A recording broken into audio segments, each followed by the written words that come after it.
Well, I'm pleased to be joined by a lawyer and real estate investor who's also a good friend of mine who I've known for quite some time now. His name is Nitin Bhatia. He's a partner with a law firm called SBLLP, and he's got a ton of insight into the market, not just as a lawyer, but through his own real estate investments as well. We're going to talk about what the past year and a half has been like in terms of the advice he's had to give to clients, as well as how he's navigated some of these challenges in his own portfolio. I'm really looking forward to having a discussion with them on it, and pleased to introduce you to Nitin. So you're a busy lawyer, and I know you've been working pretty hard over the last 12 to 18 months dealing with a unique landscape in the commercial real estate world. So I know this is a loaded question, but let's jump into it anyways. What are some of the main challenges you've seen over the past 12 to 18 months? And I guess you could approach it from either a landlord or seller side or from a buyer or tenant side. Well, I mean, there are a number of challenges. First and foremost, there was a big scare when COVID first really took form, call it in mid-March of 2020. People didn't know what to expect. And as a lawyer, I was receiving a call from both sides. I was receiving calls from my tenants, clients, and I've been receiving calls from my owners and landlords that are out there, all concerned about what would happen if businesses were shut. What would the banks do in response to collection of mortgage payments, and how things were going to go about. So it was chaotic. The first, call it the first 2 to 3 months were quite chaotic. Initially, it started with a lot of people believing that it was only a 2 to 3 week issue. And so I think a lot of folks just never took it all that seriously to begin with, and thought, okay, worst case scenario. There were a lot of landlords that were easy enough saying, hey, worst case scenario, we'll give them a little bit of a break for the balance of March's rent. And there were tenants out there that were saying, worst case scenario, we pay the rent for the month, but our sales this month are going to be a little bit lower. But that soon transformed into a much bigger issue. And I think it stemmed out of what was going on in Europe. So in Europe, when Italy and Spain basically were brought to their knees, and everyone was sort of advised that there were full-out closures happening, and they would last for several weeks, if not months. I think that's when Canada started to take a different approach, and Alberta started to really see things kick in, where people knew it might be a longer-term issue. So when that happened, I think we saw our clients panic a little bit more, and prospective clients also panic a bit more and give us calls. So the challenges were unique. I mean, obviously, again, rental collection was huge, but then also the ongoing operations of those real estate assets were of concern. There were big question marks around the security of certain premises if there was no tenant there. There were issues with respect to certain types of common area costs that would be covered by a tenant normally, but went towards the safety or the operation of the building, which suddenly wasn't being remitted by the tenant. And now the landlord was looking to see where they'd get the funds to deal with it. So those are some of the challenges that we saw. We saw a lot of leases that were signed, executed, and basically done deals. However, the tenants had not yet taken possession, or they were in the middle of construction, and we saw full out abandonment of the spaces. We saw construction come to a halt, where landlords weren't able to deliver product on time. So they had pretty much promised certain delivery dates to their tenants for possession, and they couldn't do so. And all of these have legal challenges associated with it, because pretty much every one of these transactions is contract based, and the relationship is developed through a contract between the two parties. Did you see a lot of new provisions coming into lease agreements as we started working our way through this? Like you said, it came on fast and people didn't really know how long it would last. But as we started working through this process and we started getting into the summer, into the fall of last year, did you see landlords or tenants come to agreement on having provisions in the lease that if they were forced to shut down again, then the lease would essentially be abated for some period of time? Or how did you handle those when those came up? Yeah, I think initially when things started to get a little bit more normal around, call it July or August of 2020, where things were opening up a little bit and people were doing business again, um, we saw new negotiations take place and new terms being thrown in. However, I would have to say that on the overall basis, I have not seen a complete shift in how lawyers and how landlords, tenants, and their commercial realtors have handled um, pandemic related issues for the future. What we've noticed is maybe some language has been altered based on provisions that already existed in these lease agreements. The force majeure clause is the most common clause you see in a lot of these commercial leases, where it talks about whether any of the parties would be obligated to perform on the terms of the lease if certain major incidents happened. You can reference anything like a terrorist attack um, to like the building burning down, or a number of other types of call it extreme events that could take place that would be outside of the control of the landlord or tenant to be able to mitigate or manage. And we've started seeing people add the wording in the same clause saying, or a pandemic. However, we've seen a lot of pushback on that, mostly because I think there's a true belief out there that there are likely to be further pandemics or pandemic related issues for the future. And so you brought up the point of abatement. We definitely seen a lot of landlords and tenants consider options of rent being abated for periods of time if there is a government mandated closure of the space. However, even that has been a touchy subject, and I don't see too many parties agreeing to it. A whole just in an absolute method. I think that there's contingent issues that they link to it. So there has to be for a period of time the abate, or sometimes it's just a period of time allocated to the abatement, and sometimes it's a period of time has to lapse before the abatement kicks in. Um, then we've also seen provisions being added where parties are looking at saying any government related assistance, financial assistance to a tenant would go to, or to be assigned to the landlord to cover rent first and foremost. So we've seen provisions like this be put in. We haven't had to see any of them be enforced upon yet. So I think time will tell how these provisions are going to be interpreted and enforced by the courts if they come to be needed. On the topic of having these issues with some tenants, whether they were just forced to close or whether their business dropped enough that they just couldn't afford their rent payments, with 18 months or so of data now and you representing both parties, have you seen one asset class perform worse than the others in terms of more tenants requiring this type of help, or has it just been across the board? Yeah, it's a tough question, because I think that some of the asset classes that got affected the hardest were actually not tenants. They were owner operators who already had a lot of overhead in their business. Mhm. And in addition to that, also had the obligations of the ongoing management of the mortgages and costs related to the building or space that they were in. So if I had to say what group of people rather than what specific asset class, I would say the group of people that seem to have gotten hit the hardest were the owner operators that took a hit on both the real estate and the business itself. With respect to where we're just talking about tenants, I think the asset class that certainly suffered was hospitality. Mhm. But luckily, and I think to the Canadian government's credit and favor, they definitely stepped up and put money into the hands of a lot of these businesses for them to be able to cover rental costs. And I think landlords and tenants generally cooperated quite well with one another to come to terms with what would be an acceptable payment for rent during those periods to make things work. So I definitely thought it was going to be worse.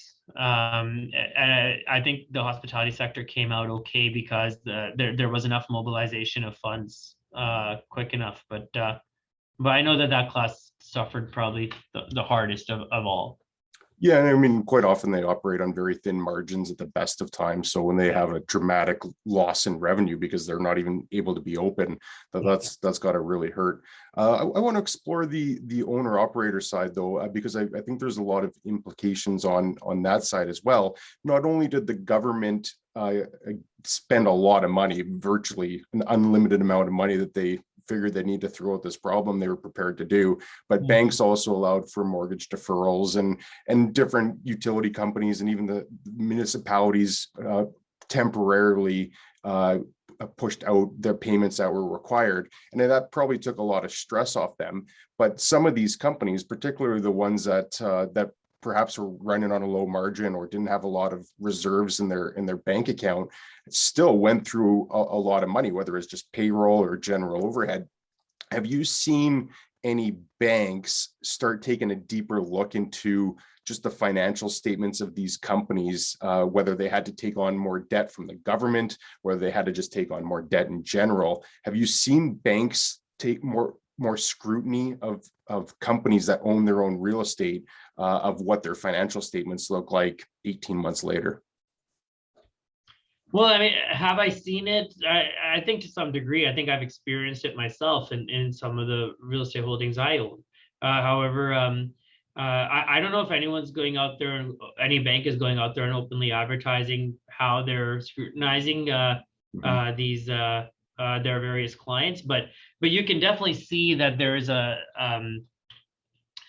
reporting requirement that is being strictly adhered to. So typically in a commercial loan, on an annual basis, you are, as a borrower, required to report to the bank with copies of the financial statements, leases related to the space, a number of other items.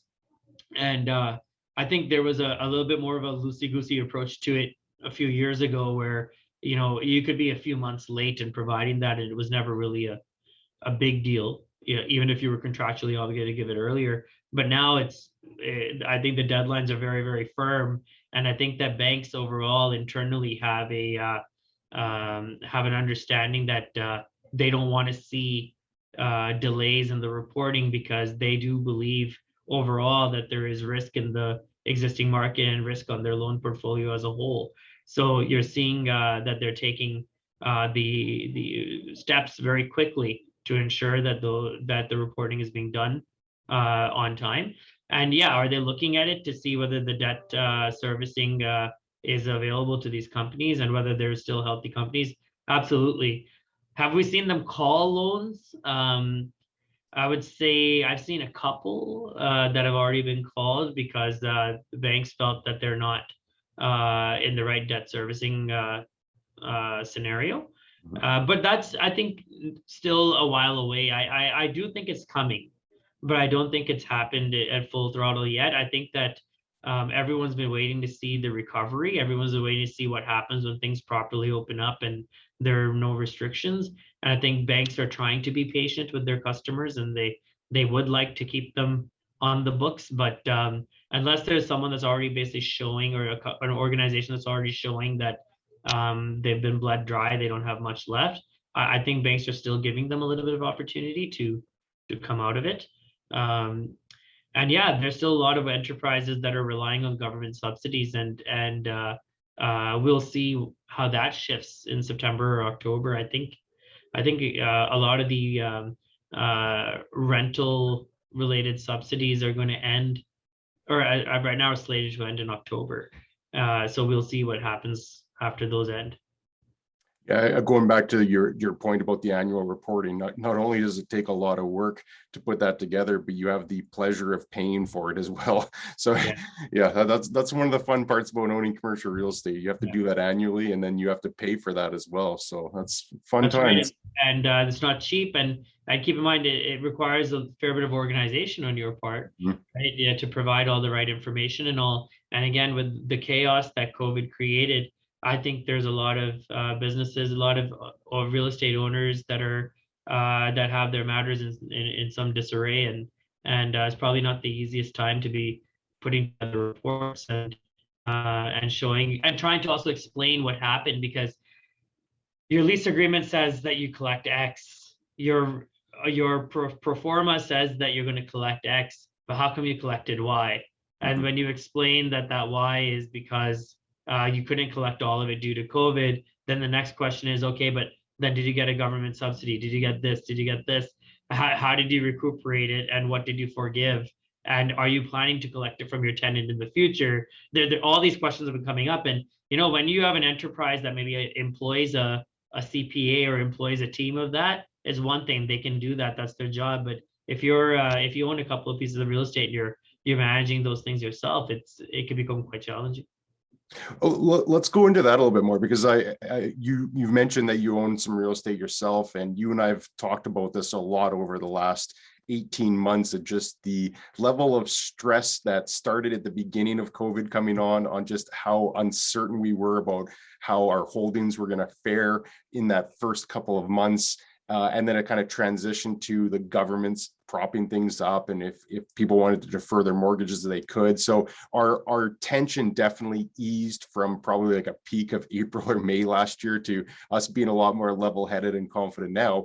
But on your portfolio, what have you seen? What has that roller coaster been like for you, and where are you standing right now with it all? Well, I mean, I think I've been in the same boat where we've been lucky to have a good tenant base and a pretty healthy tenant base.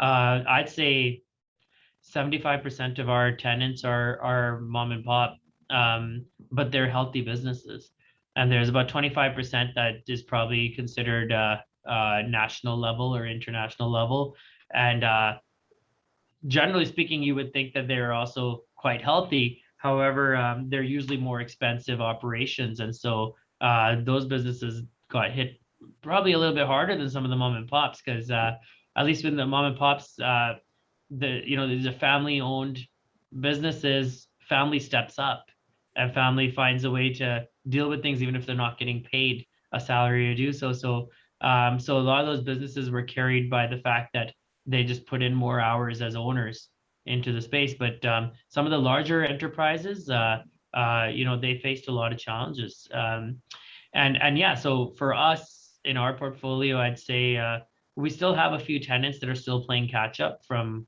the losses that or the arrears that exist on their rent at the moment. We forgave a number of rental arrears early on in the earlier months, but that was also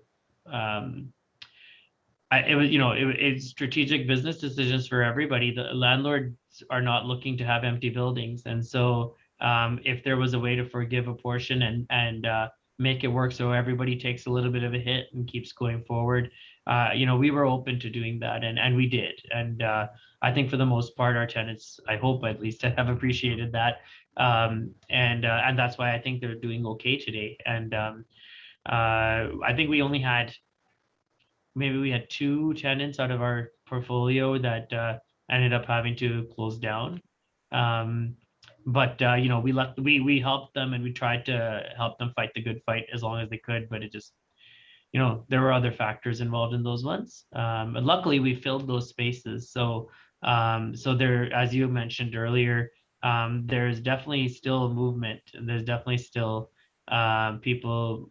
The market never came to a pause. It's just new tenants are opening up shop now. So on those 2 spaces that were vacated and you refilled, did you get similar types of rent, or did you have to provide more TIs or inducements to get them in there? So we never had to cut rent in any of our centers at all in terms of the rental rate. I think we overall had a pretty healthy rate to begin with in most of our properties. Nothing was overinflated, I don't think. So I think we came out okay there. But tenant improvement allowances, I mean, that's not due to the factors of trying to fill the space as much as it is due to what kind of tenant is coming in. So if the right tenant is coming in, is going to be putting in a lot of money into the space, you're very open to doing tenant improvement allowances for them because they are bettering the building. Similarly, in some cases, our rent rates actually went up a little bit. And sometimes that justifies a tenant improvement allowance, and it benefits everybody. a decent TI gives the tenant a base to get going. A higher rate helps our bottom line and also the valuation of our property. So overall, we came out okay in the ones where we did increase the rates and handed out a little bit of TIs. But yeah, they weren't too hard to fill, which was nice. It wasn't that challenging on that end, which I think we got lucky. I think our assets were located in the right spots. Oh yeah, that's great. If you can not only release them, but mitigate any of that downside by potentially having to take less than the previous tenant was paying, I think that's a huge win. I wanted to talk a little bit more about a point earlier on just some of the tenants that approached you with saying, we can't make this, we're struggling, we need some sort of relief or help on this. How would you go about dealing with that? And maybe it's the same answer, but either from yourself as an investor, or how would you advise a landlord, knowing that this isn't legal advice by any means, but how would you typically say to a landlord that is approached by a tenant that needs help? What process do you recommend that they go through? I mean, if you put the emotional aspect of it aside, because, if you have a good tenant that's been there a long time and you have a relationship with them, it's very hard to have a difficult conversation about what they owe you and taking and drawing a hard line in the sand. But if you take that aspect out of the dialogue for a second, I think you have to look at it from a business perspective and from what kind of economic argument you can make to justify any kind of change in the existing relationship. So the way I look at it is you have to investigate your property yourself and see whether that property has the ability to be leased to another party if you were to pull the plug. You have to look at what that property is doing for your building, and that tenant is doing for your building. If that tenant is driving other traffic to the building and keeping your other businesses in that building alive, you're probably more inclined towards some level of forgiveness because there's benefiting the building as a whole and not resulting in further vacancies. What I've found though, and I think tenants and landlords have for the most part figured this out between each other in the last few years, is that deferring rent has generally worked out. So if for any reason they can't make a rent payment for the month, spreading out that rent payment over the next 12 months as part of the regular rental payments that come out is one great strategy. But the other strategy is to look at whether a one-time forgiveness can be granted. But if you're advising a person on a legal side, things change a little bit. The dialogue, the risk assessment changes. So this is where I get a little bit of the benefit of both. Is that I've as a practicing lawyer in this area, I look at it from the legal side, but then as an owner of some of this type of real estate myself, I'm able to at least employ some of the, call it the practical considerations that you can only really, those considerations are things you can really only appreciate if you've actually been in that spot yourself. Mm-hmm. So in some circumstances, yeah, the contract is very clear. Person owes you X. They owe you X on so and so date. They have to pay you X. And if they don't, then they're in breach. You terminate the lease and you move on.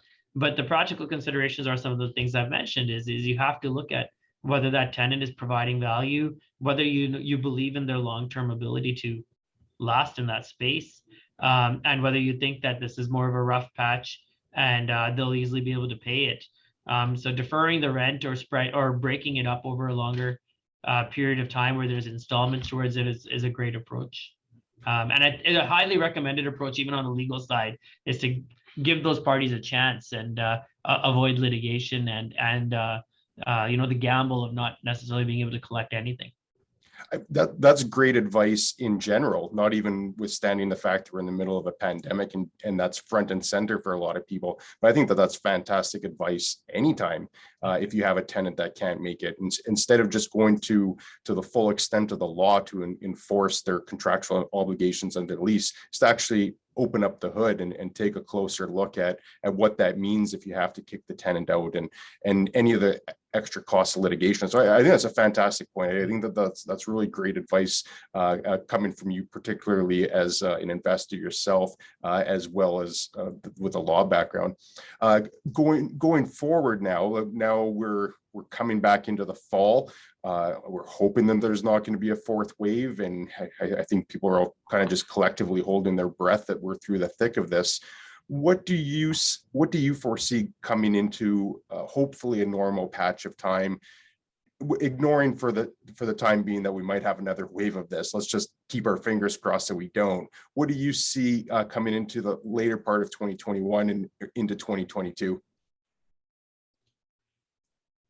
To tell you the truth, I was a lot more confident about things a few weeks ago. We're looking at the cases rising again.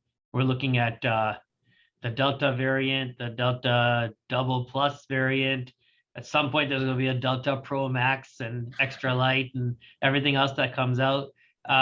So I think that it's still a huge gamble. And also, I don't think that anybody can properly predict what's going to happen. What I do see, though, is there is a whether it's us just being stubborn, as and we'll talk about Alberta specifically, whether it's us just being stubborn and saying, you know what, come what may, we need to keep life going as it was before, or whether it's kind of founded in some level of science. I think that people have grown to become impatient with COVID, and I think most people believe that as vaccinations continue to rise, that the risk level is a tolerable amount of risk to be able to go out and just do what you're going to do. I think offices, industrial space, and retail space should come back to normal.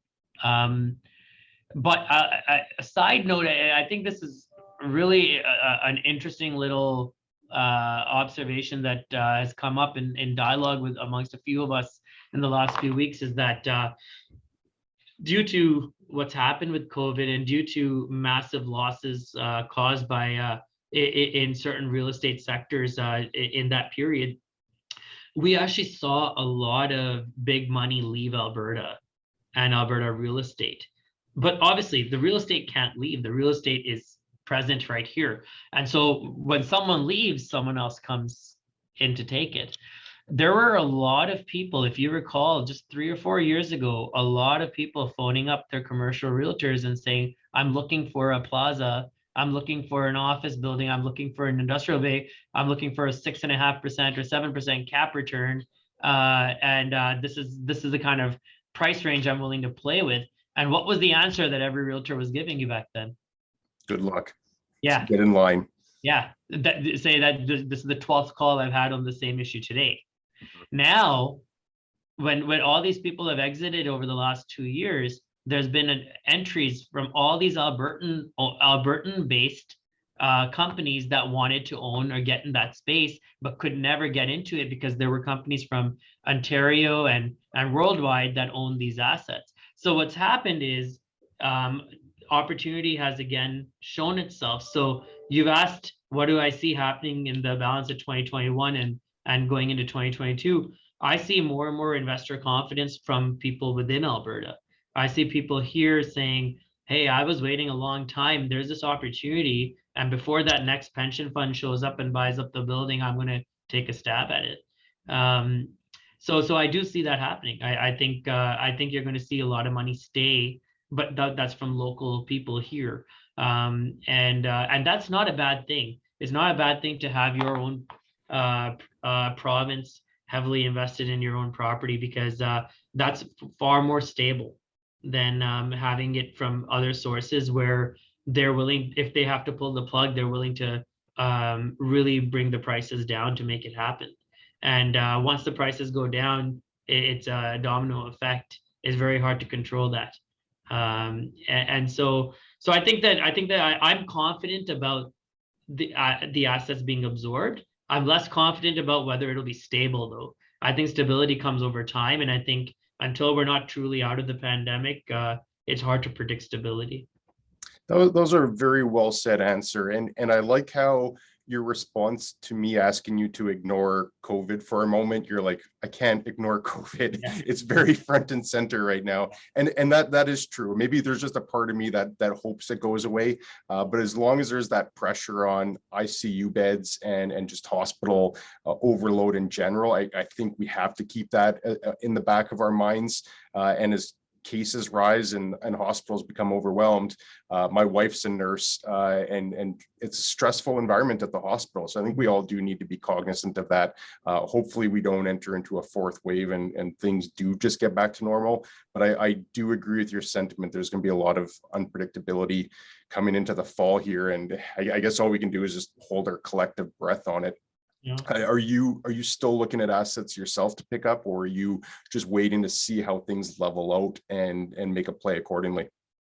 No, I'm a true believer in what I was just saying earlier, which is there definitely is an opportunity there right now. There's an opportunity to buy. It's not that you're buying it at a discount. It's simply that you actually have an opportunity to make an offer. Because what we were seeing before a few years ago was that the properties wouldn't even make it to list. It would be sold from one fund to another, and you never had the chance to even get involved or even potentially offer a higher amount. You just weren't allowed in the sphere or in the room to play with the folks that were already there. So I think that I see that the doors have opened. So absolutely, I'm going to continue to hunt and I'm going to continue to look for opportunity. But also, this is great for the people that I work for. At the end of the day, I'm not I don't own a ton of real estate, but I have experience in owning some of it. But my clientele are big players, or some of them are big players, some of them are small players that want to become big. And what we're seeing is they all are getting opportunity that they at one time thought they didn't get. So it's been great from that perspective. I'm seeing a lot of deals come across my table.